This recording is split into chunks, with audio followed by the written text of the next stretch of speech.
தம்பி வணக்கம். வணக்கம். பிள்ளை உனக்கு 30 வயசு ஆவேதுனால உனக்கு பெண்ணு தெரியறதுக்கு எல்லாரும் மடிச்சுன்னு பாத்தி. இந்த மடிச்சியது ஆளோல கண்டா நடிச்சியது இதெல்லாம் எங்க குடும்பத்துக்கே செட் ஆகாது. இந்த அறிவழகனுக்கு ஏத்த மாதிரி ஏதாவது அறிவழகி உண்டுன்னா கொண்டாரும் பாப்போம்.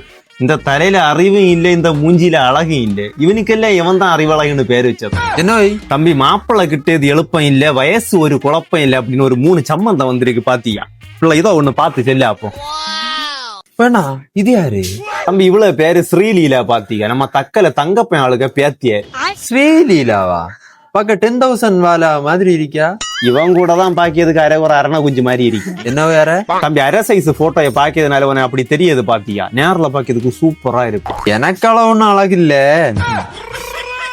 ஓ என்ன இது யாரு? தம்பி இவ்வளவு பேரு மமிதா பாத்தியா, நம்ம பையங்குளத்து பைஜு ஆளுக்கு அம்மாவா. ஆளு கொள்ளலாம்னா ஆனா தலைமுடிதான் கொஞ்சம் நீளம் குறவு.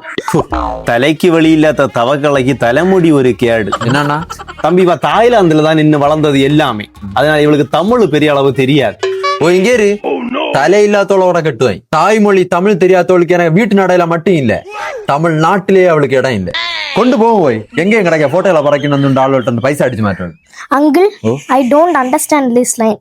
Please explain me. மக்கள் this is very easy. அரகம் முதல எழுத்து எல்லாம் விளக்கு எழுப்பந்தேன் அப்படி 2 நட்ட செல்லம்ப வரும். போ தாய்மொழி தமிழ் தெரியாதவளுக்கு எனக்கு வீட்டு நடையில மட்டும் இல்ல, தமிழ் நாட்டிலேயே அவளுக்கு இடம் இல்லை.